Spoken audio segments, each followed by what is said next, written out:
Allahumma salli ala sayyidina Muhammadin tibbil qulubi wa dawaiha wa afiyatil abadani wa shifaiha wa nuril absari wa dhiyaiha wa qutil arwahi wa ghidhaiha wa ala alihi wa sahbihi wa barik wa sallim. Amma ba'du. Yang saya muliakan dan saya hormati para asatidz, para tuan guru, para alim, jajaran pengurus Masjid Sultan Mahmud Riayat Shah yang juga saya hormati, para jamaah kaum muslimin dan muslimat yang hadir pada kuliah siang hari ini, yang dengan sabar siap mendengarkan suara-suara yang memantul. Jelas ya, suaranya ini agak memantul, didengar sendiri kurang jelas. Mungkin kalau orang lain yang dengar jelas. Nah, yang akan kita bicarakan pada kali ini, karena kita kajian sekarang ini tentang Ahlus Sunnah wal Jamaah. Kita kajian tafsir Al-Quran. Allah Subhanahu wa ta'ala berfirman di dalam Al-Quran, Surah Al-Baqarah. A'udzu billahi minasy syaithanir rajim. Bismillahirrahmanirrahim. Alif Lam Mim. Dzalikal kitabu la raiba fihi hudal lil muttaqin. Alif Lam Mim. Alif Lam Mim itu artinya apa? Para ulama di dalam kitab-kitab tafsir seperti dalam tafsir Jalalain, Alif Lam Mim itu artinya Allahu a'lamu bi murabihi bidzalik. Allah yang maha mengetahui maksud dari Alif Lam Mim. Artinya apa? Kita gak tahu, hanya Allah yang tahu. Itu Alif Lam Mim. Jadi Alif Lam Mim ini termasuk ayat-ayat mutasyabihat, ayat yang tidak jelas maknanya dan hanya Allah yang tahu maknanya. Kemudian dzalikal kitabu la raiba fi. Al-Quran itulah Alkitab. Quran itu adalah kitab yang sempurna. Jadi Al-Quran itulah kitab yang sempurna, benar-benar kitab, ya kitab yang sempurna. Artinya apa? Quran ini memang kitab yang sempurna, lebih sempurna daripada kitab-kitab Allah yang lain, daripada kitab yang turun kepada Nabi Musa, kitab Taurat, kitab yang turun kepada Nabi Dawud, kitab Zabur, yang turun kepada Nabi Isa, kitab Injil, atau yang turun kepada nabi-nabi yang lain seperti suhufnya Nabi Ibrahim atau suhufnya Nabi Musa. Al-Quran ini kitab yang sempurna. La raiba fi. Tidak ada keraguan tentang Al-Quran, bahwa Al-Quran benar-benar diturunkan dari Allah Subhanahu wa ta'ala. Jadi gak ada celah untuk meragukan Al-Quran, karena di dalam ayat ini sudah diumumkan, sudah dideklarasikan, diperkenalkan sendiri oleh Al-Quran. Gak bisa meragu-ragukan isinya Al-Quran, gak bisa. Al-Quran gak bisa dicari celahnya, dicari kesalahannya agar orang ragu-ragu, gak bisa. Karena Al-Quran ini memang benar-benar datang dari Allah. Kira-kira beberapa tahun yang lalu, mungkin lebih sekitar 15 atau 20 tahun yang lalu, di Belanda ada partai kiri. Partai ini sangat anti-Islam dan kampanyenya membenci Islam. Lama-lama karena ketua partainya ini punya ambisi, partainya menjadi partai besar. Akhirnya ketua partai ini mempelajari Al-Quran. Tujuannya apa? Mau dicari kelemahannya agar orang gak suka pada Quran, benci pada Islam, benci pada Quran. Akhirnya dicari, dipelajari sendiri melalui terjemahan Al-Quran dalam bahasa Belanda. Lalu apa yang terjadi? Setelah dia mempelajari Al-Quran, akhirnya apa? Dia menyatakan masuk Islam. Jadi bukan membenci Al-Quran, malah dia masuk Islam. Mengapa?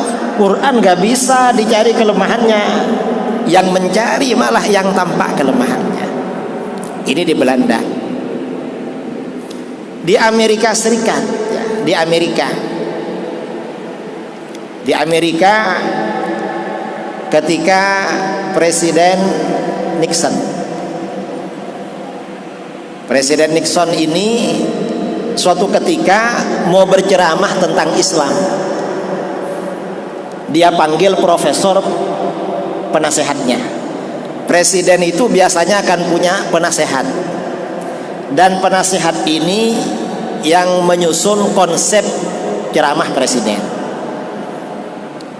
Kata Presiden Nixon ini, tolong kamu pelajari tentang Islam, saya mau ceramah tentang Islam, buatkan catatan tentang Islam.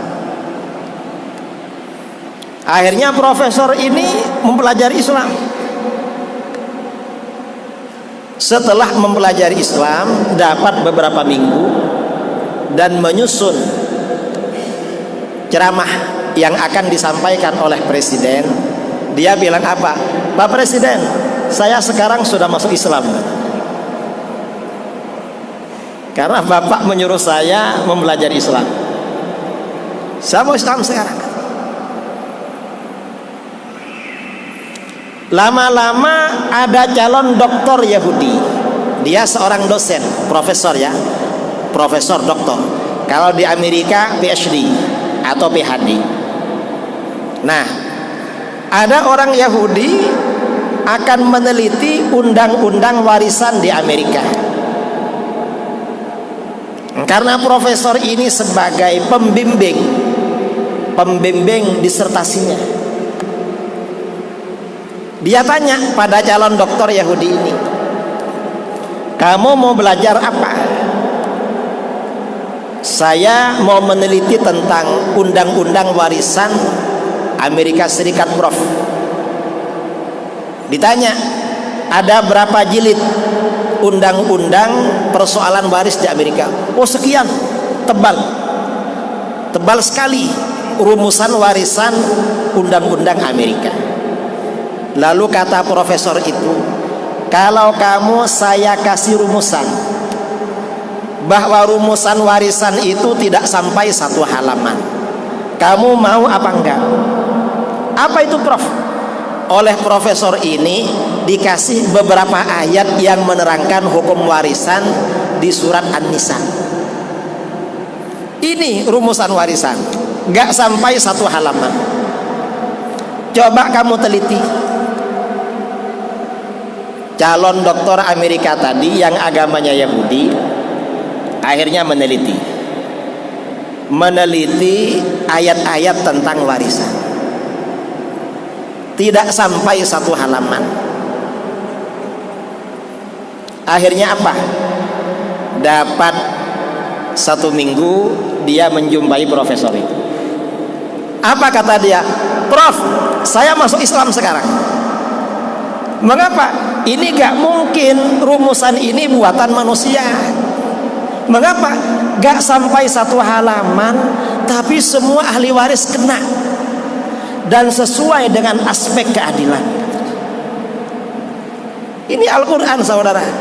Al-Quran ini kalau dipelajari akan menambah keimanan. Orang kafir bisa masuk Islam. Pernah ada dokter kulit di Amerika, agamanya Yahudi, laki-laki, dokter kulit dan kelamin. Dia mempertanyakan, mengapa di dalam Islam kalau ada seorang istri ditinggal mati suaminya atau cerai dengan suaminya, kok wajib melakukan iddah? Agama lain gak ada, Islam wajib melakukan iddah. Akhirnya dia melakukan penelitian. Ternyata bagaimana? Hasilnya luar biasa. Seorang istri atau seorang perempuan apabila menikah dan melakukan hubungan suami istri, maka di kemaluan istri itu ada rekaman punya suaminya. Punya suaminya itu direkam, ada rekaman. Dan ternyata kalau suami istri ini bercerai, rekaman itu hilang kalau sudah melakukan iddah. Makanya boleh masuk flash disk lain ke situ. Kalau belum hilang, flash disk yang baru nggak boleh masuk. Dan kalau istri ini cerainya karena ditinggal mati, karena istri ini kalau ditinggal mati hatinya sedih, susah, maka rekamannya itu hilangnya lama, butuh waktu lama. Karenanya orang perempuan ditinggal mati suaminya, iddahnya 4 bulan 10 hari. Karenanya lama, itu baru hilang. Lalu dokter ini membandingkan kelaminnya wanita muslimah dengan wanita-wanita di luar Islam. Ternyata bagaimana? Wanita-wanita muslimah ini rata-rata wanita yang suci. Mengapa? Yang terekam pada miliknya cuma satu milik suaminya. Rekaman yang masuk cuma satu, punya suaminya. Sementara orang-orang di luar Islam yang direkam banyak. Ada yang rekamannya 3, ada yang rekamannya 4, ada yang rekamannya 5. Kayaknya banyak yang masuk itu. Lama-lama dokter ini meneliti punya istrinya sendiri. Karena istrinya ini menurut dia dianggap istri yang setia, orangnya baik, gak pernah macem-macem, gak pernah ketahuan selingkuh. Setelah diteliti, ternyata pada punya istrinya itu rekamannya ada 4. Loh, ini yang 3 punya siapa ini? Saya kira gak ada lagi yang masuk. Saya kira yang masuk cuma flash disk punya saya. Ini yang 3 punya siapa? Dokter ini anaknya ada 4. Lalu dilakukan tes DNA. Ternyata yang sesuai dengan DNA dirinya cuma 2 orang. Yang 2 orang gak sama DNA-nya. Ini anak siapa lagi? Akhirnya bagaimana? Dokter ini masuk Islam, saudara-saudara. Nah, artinya apa? Al-Quran ini gak bisa diragukan, memang benar-benar datangnya dari Allah. Gak bisa diragukan, Al-Quran itu datang dari Allah. Lalu fungsinya apa Al-Quran diturunkan? Hudal lil muttaqin. Al-Quran ini fungsinya sebagai petunjuk bagi orang-orang yang bertakwa. Sebagai petunjuk, orang-orang yang bertakwa ingin tingkah lakunya sehari-hari sesuai dengan Al-Quran. Orang-orang yang bertakwa ingin agar suasana di lingkungannya sesuai dengan Al-Quran. Orang-orang yang bertakwa menginginkan agar suasana di rumah tangga yang dijalaninya sesuai dengan tuntunan Al-Qur'an. Itu orang yang bertakwa. Ada yang bertanya, Pak Kiai, katanya Al-Quran itu petunjuk, mengapa di negara kita Al-Quran tidak dijalankan sebagai undang-undang kenegaraan? Ya karena bangsa kita memang banyak yang tidak bertakwa, karenanya gak diambil sebagai petunjuk. Tapi bagi orang-orang yang bertakwa, menginginkan, merindukan Al-Quran sebagai jalan hidup.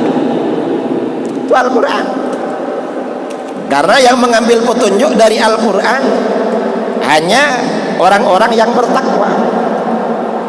Ya kalau orang yang gak bertakwa, ya gak mau mengambil petunjuk dari Al-Quran. Itu orang-orang yang bertakwa. Nah, orang-orang yang bertakwa itu siapa? Siapa? Apa ciri-cirinya orang yang bertakwa? Orang yang bertakwa ini kalau definisinya jelas. Biasanya kalau hari Jumat atau hari raya, khotib-khotib itu berkhutbah.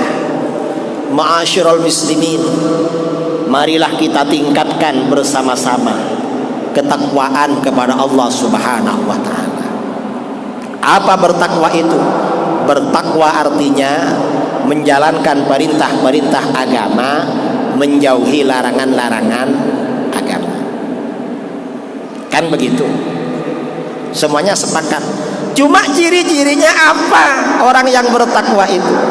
Dalam ayat berikutnya diterangkan, alladzina yu'minuna bil ghaibi wa yuqimuna sholata wa mimma razaqnahum yunfikun.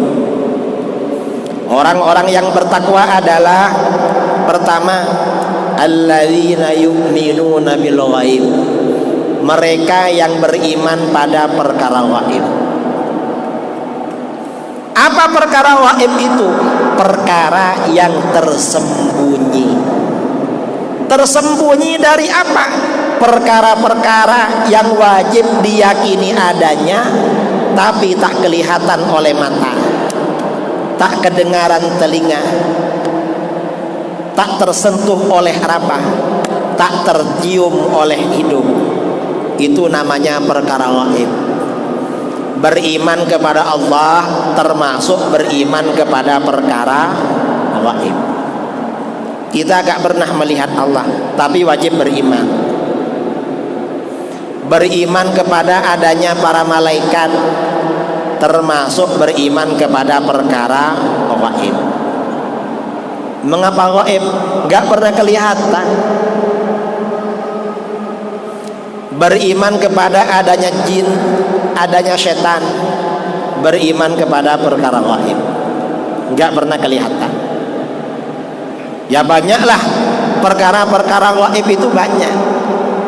Bahwa kita ini di sebelah kanan malaikat raqib, sebelah kiri malaikat atid, beriman pada perkara gaib. Beriman pada kehidupan alam barzah, kehidupan alam kubur, termasuk beriman kepada perkara gaib. Zaman ini semakin akhir, biasanya keimanan pada perkara gaib ini diganggu. Ada orang-orang yang ngajak tidak percaya kepada sebagian perkara gaib. Contohnya apa? Contohnya kehidupan alam barzah, bahwa orang setelah meninggal dikubur itu hidup lagi. Cuma hidupnya hidup alam barzah, bukan hidup alam dunia. Ada yang ngajak tidak percaya. Kita wajib percaya. Mengapa percaya? Karena Al-Quran menjelaskan, hadis-hadis Nabi Sallallahu Alaihi Wasallam juga menguraikan. Apa contohnya? Di dalam Al-Quran Allah Subhanahu Wa Taala berfirman, wa qul i'malu fasayarallahu amalakum wa rasuluhu wal mu'minun. Katakan Muhammad, lakukan apa saja yang kalian mau, Allah akan melihat perbuatan kamu. Setiap kita berbuat Allah melihat, artinya Allah Maha Tahu. Karena Allah Maha Tahu, semua perbuatan kita dibalas oleh Allah. Orang yang perbuatannya baik dibalas dengan kemudahan. Kalau orang perbuatannya jelek dibalas dengan kesulitan. Orang perbuatannya gak baik gampang dapat musibah. Musibah-musibah yang menimpa negeri kita ini akibat banyaknya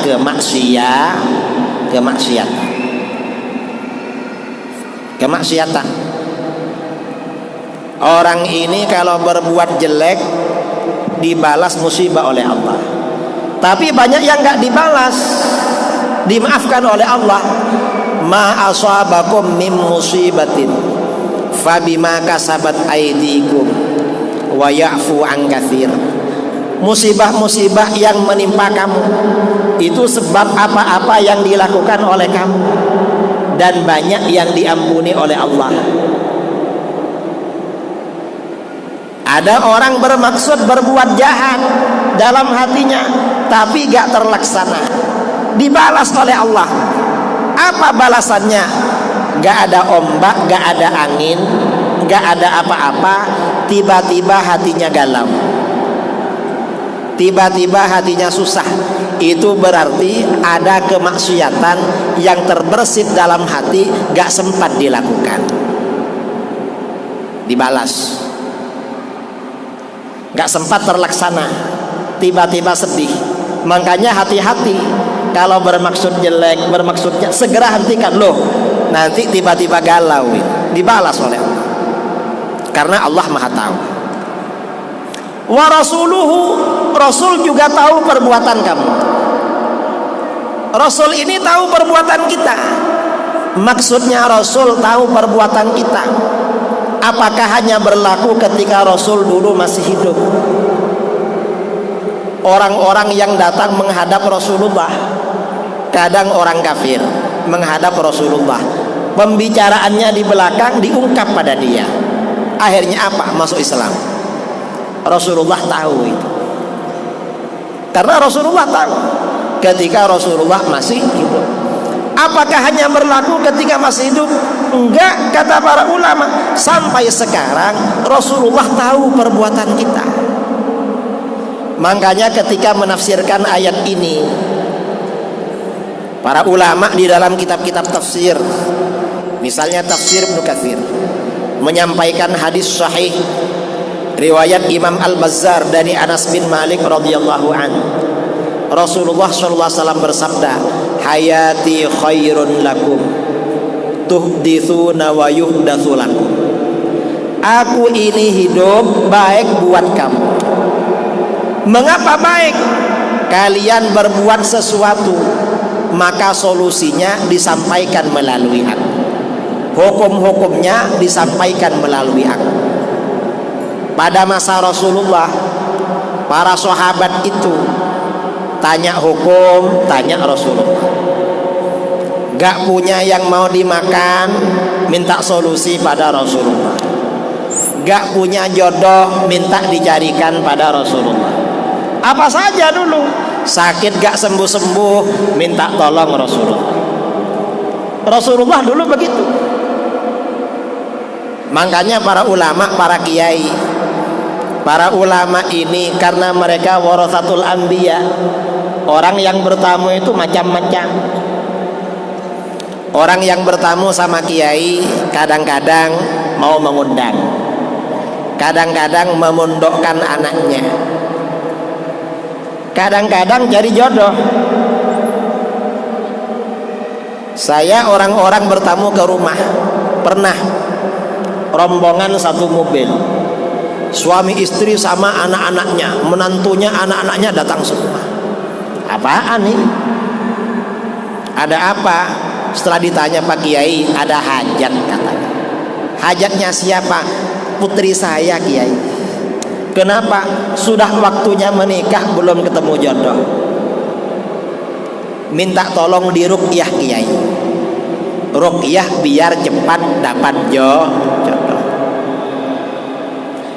Dicarikan juga gak apa-apa. Saya pikir mau dikasihkan saya, gak taunya suruh carikan orang. Ya kita kasih ruqyah lah, kita kasih ruqyah. Alhamdulillah gak lama kemudian ketemu jodohnya. Sebenarnya ya sudah waktunya ketemu itu, cuma oleh Allah dijumpakan saya duluan. Ya memang ulama ya apa saja, ya macem-macem lah. Ada orang punya hutang gak lunas-lunas, datang sama kiai. Apa amalannya kiai? Kenapa banyak hutang? Macam-macam. Karena Rasulullah dulu begitu. Para ulama ini kan pewaris. Semakin sempurna keulamaan seseorang, maka pewarisnya semakin sempurna. Para ulama itu ketika Rasulullah masih hidup. Kalau Rasulullah sudah wafat, meninggal, bagaimana? Wa mamati khairun lakum, dan aku ini meninggal juga baik buat kamu. Mengapa baik? Tu'radu alayya a'malukum, amal perbuatan kamu diperlihatkan kepadaku. In ra'aitu khairan hamidullah azza wa jal, kalau aku lihat perbuatan kamu baik, aku memuji kepada Allah. Wa in ra'aitu ghaira dzalik, tapi kalau aku lihat perbuatan kamu tak baik, istaghfartu lakum, aku doakan Allah mengampuni dosa-dosa kamu. Jadi apa yang kita lakukan Rasulullah tuh tahu. Rasulullah memonitor kita. Ada yang tanya, Pak Kiai, Rasulullah itu kan makamnya di Madinah, kita di Batam, gimana caranya tahu? Pertanyaan seperti ini zaman sekarang nggak perlu. Mengapa? Sekarang ini sudah ada live streaming. Sekarang ini sudah ada CCTV, ada YouTube, ada Facebook live streaming. Kita ini bikin acara di sini, di live streaming, seluruh dunia memonitor apa yang kita lakukan. Padahal ini buatan manusia. Gimana kalau live streaming itu yang bikin langsung Gusti Allah? Pasti lebih canggih saudara, karena Allah yang bikin. Kalau Allah yang bikin, lebih canggih dari bikinan kita, karena gak perlu pulsa, gak perlu data, gak perlu pakai data,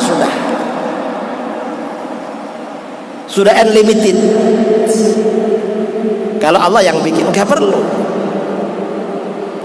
Dan ini ya, bahwa Rasulullah mengetahui apa yang kita lakukan, kadang-kadang memang terbukti bagi sebagian orang-orang soleh. Ulama-ulama yang soleh kadang-kadang tahu, ada bukti.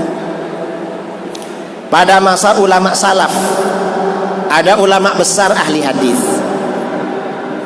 namanya Imam Ya'qub bin Sufyan al-Fasawi. Imam Ya'qub ini selevel dengan Imam Bukhari. Suatu ketika Imam Ya'qub ini mengembara belajar hadis sampai di suatu negeri, bekalnya hampir habis, berarti segera pulang. Karena bekalnya hampir habis, sementara di situ ada ulama besar yang perlu dicatat semua ilmunya. Imam Ya'qub ini siang malam belajar, waktunya diforsir.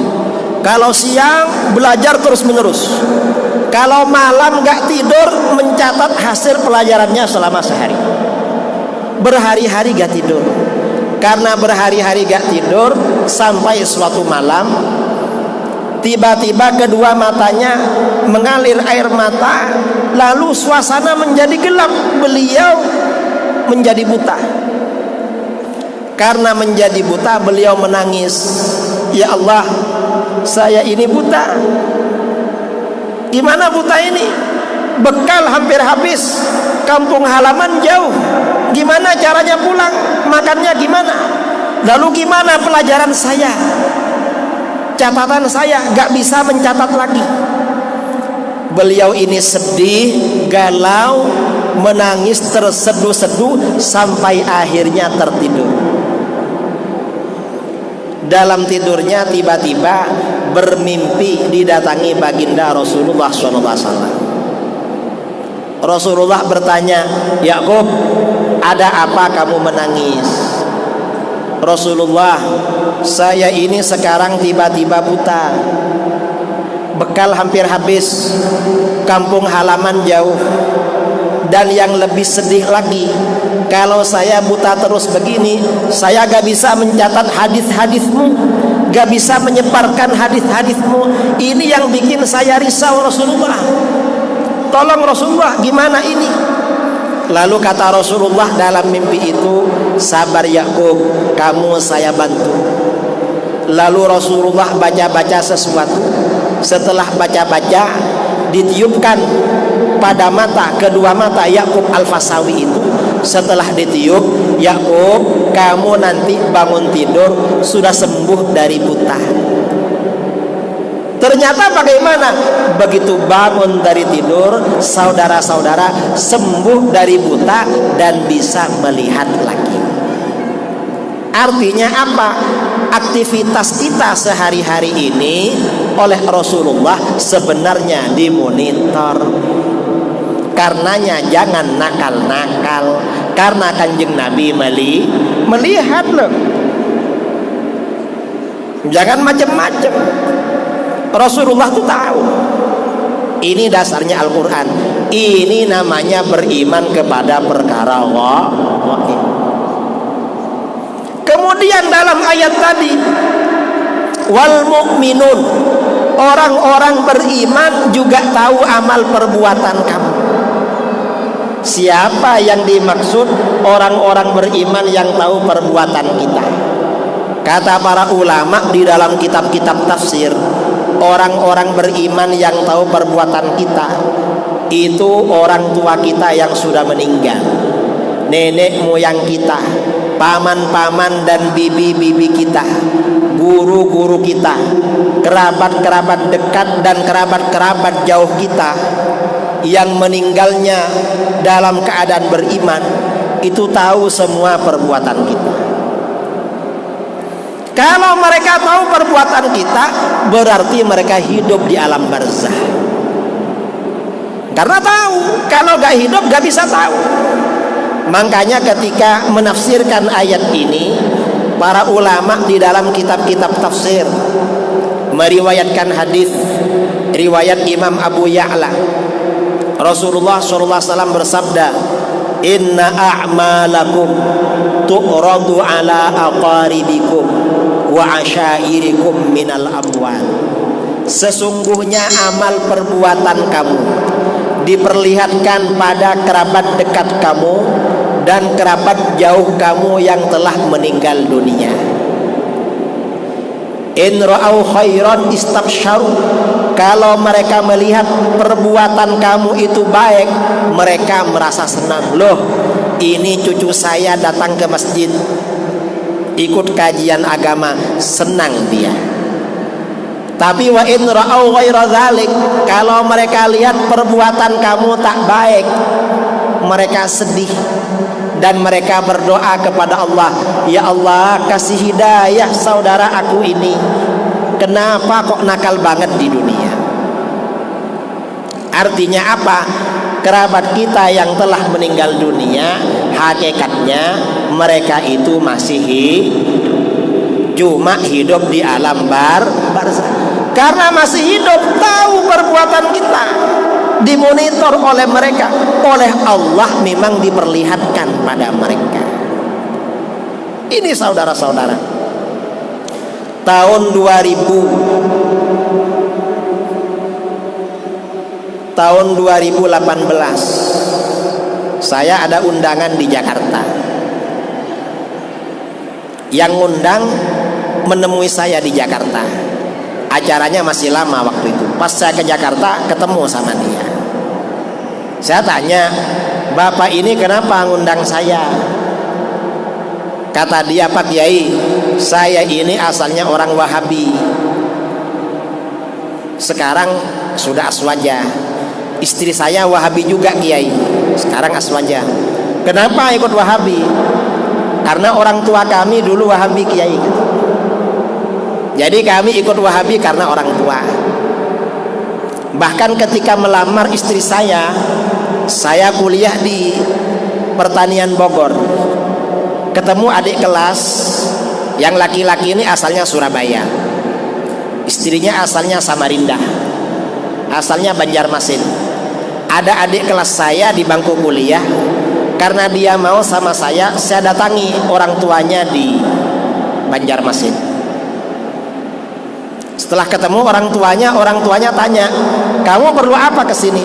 Saya melamar anak bapak jadi istri saya. Kata mertua, saya ini Wahabi, menantu saya harus Wahabi juga. Kamu Wahabi atas wajah. Kalau kamu Ahlus Sunnah, saya gak mau, saya Wahabi. Saya bilang, Pak, saya ini Wahabi juga, jangan khawatir, kita sama-sama Wahabi. Ya dah, kalau gitu kamu saya terima sebagai menantu. Jadi sama-sama Wahabinya. Terus kenapa keluar dari Wahabi? Kata orang ini, Pak Kiai, saya ini mendengar ceramahnya Tuan Guru UAS. Beliau bilang, kalau ingin tahu dalil-dalil Ahlus Sunnah wal Jamaah, dengarkan videonya Kiai Idrus Ramli. Saya cari video Kiai, ada video Kiai yang paling panjang, durasinya 9 jam. Kiai ceramah di Kuala Lumpur 9 jam. Sebenarnya bukan 9 jam, itu acara pelatihan selama 2 hari. Acaranya 1,5 jam, cuma disambung jadi 9 jam. Saya dengarkan Kiai sama istri saya. Setelah saya dengarkan, ternyata sangat jelas Ahlus Sunnah ini dalilnya kuat-kuat.